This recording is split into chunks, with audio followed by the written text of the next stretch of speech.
They stole my garden gnomes because they said they weren't community aesthetic, so I filled my entire yard with 200 of them. Yeah, this one got out of hand fast. I've always loved gardening. My little front yard is my peace zone. Flowers, herbs, and yes, a few friendly gnomes, tucked between the plants. Each one hand-painted. They weren't tacky, just fun. Kids walking to school used to stop and point them out. It made people smile, but apparently smiles are against HOA rules.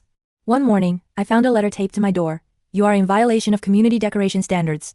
Please remove all unapproved lawn ornaments within 7 days. I thought it was a joke. So I took down a few of the smaller ones and figured that was that. Nope. A week later, I woke up to an empty garden. Every single gnome was gone. I checked my security cameras, and there they were. 2 HOA landscapers loading my gnomes into a maintenance cart at 6 a.m. They stole them. I called the HOA immediately. The president Linda answered. I told her I have video proof. Her response? We were just enforcing policy. You were warned, I said. You stole my property. She said, we removed unauthorized decorations. You can collect them after paying your compliance fine. They wanted $150 to get my own gnomes back. That's when I decided this wasn't about gnomes anymore. It was about principle. So I spent the next few nights digging through the HOA bylaws. And there it was. Their rule banned permanent lawn ornaments, but it said nothing about temporary art displays. That's when the idea hit me. I went down to City Hall and filed for a temporary art exhibit permit. It took 15 minutes and cost me $20.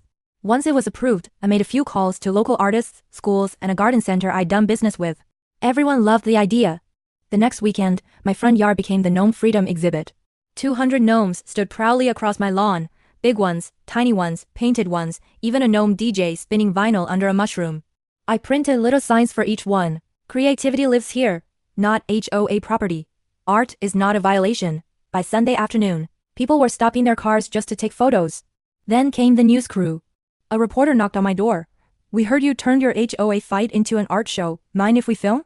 That night, my house was on local TV with the headline, Homeowner fights HOA with Gnome Army. Linda, the HOA president, was fuming. She showed up midweek, waving a violation notice, saying my display mocked the HOA. I smiled and handed her a copy of the city permit. It's not a violation, I said. It's art, and there wasn't a thing she could do about it. By the end of the month, the HOA had received dozens of complaints, not about me but about them.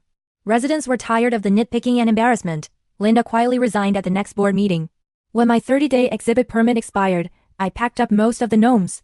But every spring, I still bring a few back, my little reminder that sometimes the best revenge is creative, colorful, and completely legal. So tell me, if your HOA stole your garden decorations, what would you do? Drop your answer in the comments below, and don't forget to like, subscribe, and ring that bell for more unbelievable HOA stories every week.